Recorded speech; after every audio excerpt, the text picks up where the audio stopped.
사범주로 불리는 네 가지 고귀한 머문 있습니다. 신성한 머물게 대해서 때로는 고귀한 머물기라고도 해석합니다. 브라마는 고귀한 또는 수승함이라고 합니다. 위아라 뜻은 머문, 거처, 주처라는 뜻입니다. 네 가지 형태의 고귀한 머물입니다. 첫째는 메따 자해입니다. 이것은 인류에게 매우 중요합니다. 만약 여러분이 메따 바와나를 몇 번의 좌선이나 며칠 안에 성공적으로 수행하고 싶다면 가시나 수행을 기반으로 하는 것이 매우 좋습니다. 여러분이 아마도 들었을 이야기가 하나 있습니다. 까라니아 메따 경전 이야기입니다.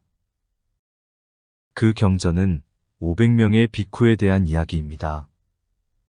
그들은 모두 부처님의 지도하에 사마타와 윗바사나를 수행한 비쿠들이었습니다.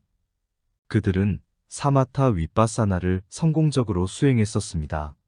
그들은 10가지 가시나를 이용해서 팔선정까지 능숙하게 수행했습니다. 그런데 부처님 시대에는 4가지 명상 수행 주제가 있었습니다. 4가지 보호하는 명상법입니다. 짜뚜라 라카라고 합니다. 무엇이 그 4가지일까요? 첫째는 메타바와나 자해명상입니다. 둘째는 붓다누사띠, 불수관입니다. 셋째는 아수바 바와나, 혐오감 명상입니다. 넷째는 마라나누사띠, 죽음에 대한 숙고 수행입니다. 이 4가지 명상 수행은 모든 수행자들에게 필요합니다. 이 500명의 비쿠들은 부처님의 지도하에 10가지 가시나와 팔선정까지 성공적으로 수행했었습니다. 그리고 나서 그들은 윗바사나를 수행했습니다. 그들은 또한 4가지 보호명상도 수행했습니다. 4가지 보호명상은 때때로만 수행했습니다. 그들은 윗바사나를 우다야 바야냐나, 즉 일어남과 사라짐에 대한 통찰의 지혜 단계까지 수행했습니다.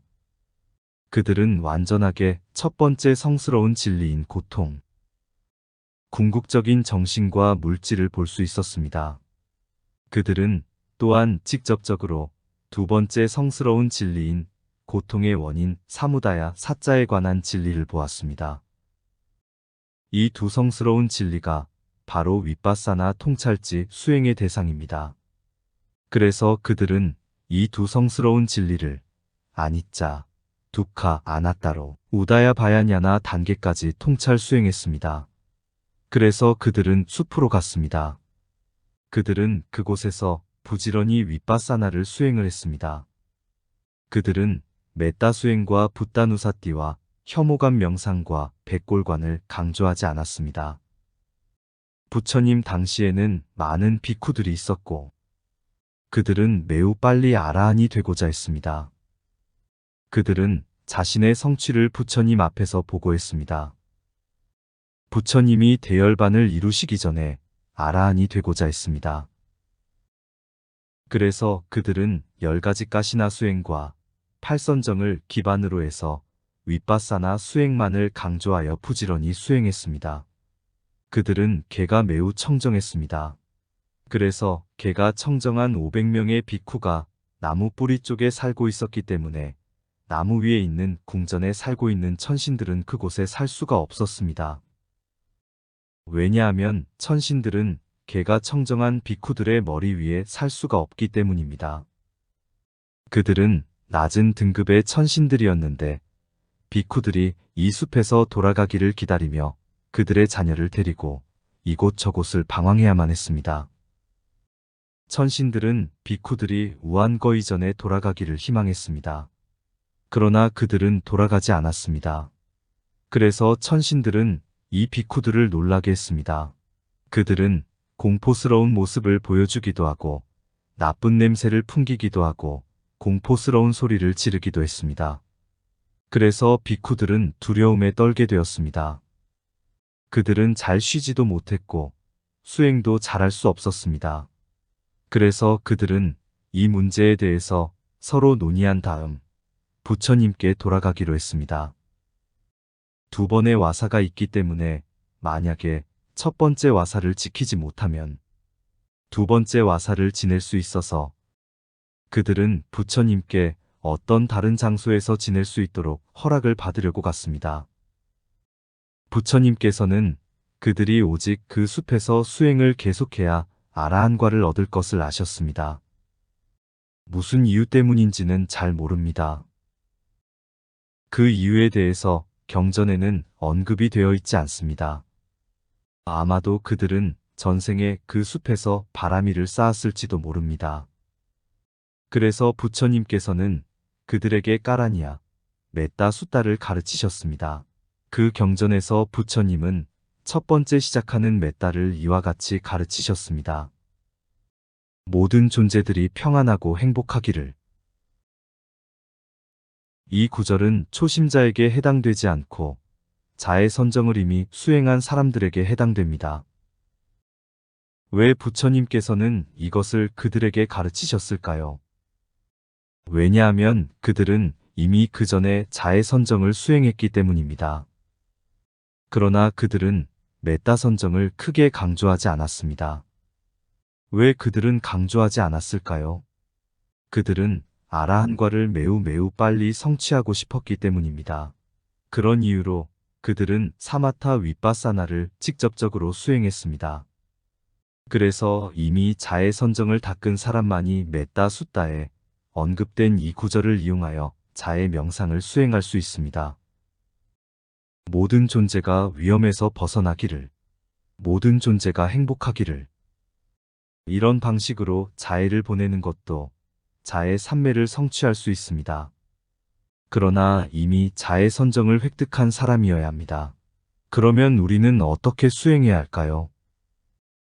그 경전에서 이 500명의 비쿠들은 그 숲으로 다시 돌아갔을 때 그들은 부처님의 가르침에 따라서 메타 수행을 했습니다. 그들의 자애심으로 인해 천신들은 그들을 좋아하게 되었습니다. 천신들은 그 영역을 청소하고 비쿠들을 위해 물을 나르는 등 그들의 의무를 행했습니다. 왜냐하면 그들의 메따의 마음은 매우 강력했기 때문입니다. 왜 메따의 마음이 매우 강력했을까요? 두 가지 이유가 있습니다. 하나는 그들이 이미 10가지 가시나와 8선정을 수행했기 때문입니다. 이것을 토대로 해서 메따 수행을 했고 그 전에 삼매로 인해서 따라오는 삼매도 매우 강력했습니다. 이것이 하나의 이유이고 다른 하나는 그들이 이미 윗바사나를 우다야 바야 냐나 단계까지 수행했기 때문입니다. 사마타와 윗바사나는 서로 도움을 줍니다. 사마타로 인해서 윗바사나 지혜는 더욱더 밝고 깊어지고 윗바사나 지혜의 깊이로 인해 사마타 수행도 더욱더 능숙해집니다. 윗바사나는 삼매가 약해지지 않도록 사마타를 안정되게 할 수 있습니다. 삼매로 인해 윗바사나 통찰지 또한 매우 예리해집니다. 그래서 윗바사나 지혜로 인해서 그들의 메따 수행도 매우 강해졌습니다. 그래서 이 숫다에 의거해서 우리는 10가지 가시나와 8선정을 수행하게 한 다음 자의 수행을 가르칩니다. 10가지 가시나와 8선정을 토대로 메따 선정을 매우 쉽게 성취합니다. 매우 쉽다는 뜻은 내가 많은 수행자들을 연구조사한 바에 의하면 그들은 첫 번째 좌선 시간에 자의 선정을 성취합니다. 그러나 초보자의 경우 어떤 삼매의 기반도 없이 직접 메따 수행을 하게 되면 첫 번째 좌선 시간에 자의 삼매를 얻는 것은 쉽지 않습니다. 초보자의 경우는 메따를 자신을 향해 몇 분 정도 보내야 합니다. 그러나 자신을 대상으로 해서는 자의 삼매를 성취할 수 없습니다. 그리고 동성애 존경하는 사람 한 분을 대상으로 자의 수행을 해야만 합니다. 남성은 남자 스승이나 존경하는 남성분을, 여성 수행자는 여성 스승이나 존경하는 여성을 대상으로 수행해야 합니다. 그 존경하는 대상의 전체 몸, 특히 얼굴에 집중해야 합니다. 그리고는 4가지 형식의 자애의 마음을 보내야 합니다. 이 훌륭한 분께서 위험에서 자유롭기를. 이 훌륭한 분께서 정신적인 괴로움에서 벗어나기를. 이 훌륭한 분께서 몸의 고통에서 벗어나기를. 이 훌륭한 분께서 평안하고 행복하기를. 이와 같은 자의 마음을 이 훌륭한 분께 보내야 합니다.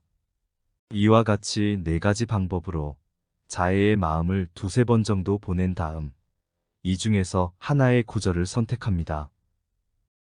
예를 들어서 이 훌륭한 분께서 정신적인 괴로움에서 벗어나기를 선택했다면 그분의 웃는 얼굴을 집중합니다. 만약 집중의 힘이 약하다면 이 이미지는 사라질 것입니다. 그러면 다시 만들어서 집중을 해야 합니다. 사라지면 다시 떠올리고 사라지면 다시 떠올려야 합니다. 이런 이유로 다른 선정산매의 도움 없이는 자의 선정산매를 쉽게 얻을 수가 없습니다. 그러나 모든 좌선 시간에 하나나 2개의 가시나를 이용해서 사선정까지 수행한 다음 출정해서 이 훌륭한 사람에게 집중한다면 이전의 선정산매의 힘으로 인해 그분을 분명하게 볼 수 있습니다. 마치 밤에 손전등으로 한 사람을 비추어 보듯이 그의 얼굴이나 전체 몸을 분명하게 볼 수 있습니다. 같은 방식으로 당신의 가시나 사선정은 강력한 빛을 발생할 수 있습니다. 이 빛의 도움으로 그분에게 집중하면 이전의 선정산매의 도움으로 그 이미지에 쉽게 집중할 수 있습니다.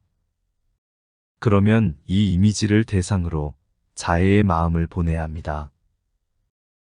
이 훌륭한 분께서 정신적인 괴로움에서 자유롭기를. 이런 방식으로 자애의 마음을 보내면 금방 여러분의 마음은 그 사람의 몸이나 얼굴에 몰입할 것입니다. 완전히 몰입합니다. 그러면 여러분은 이것이 완전한 몰입의 상태임을 알게 될 것입니다.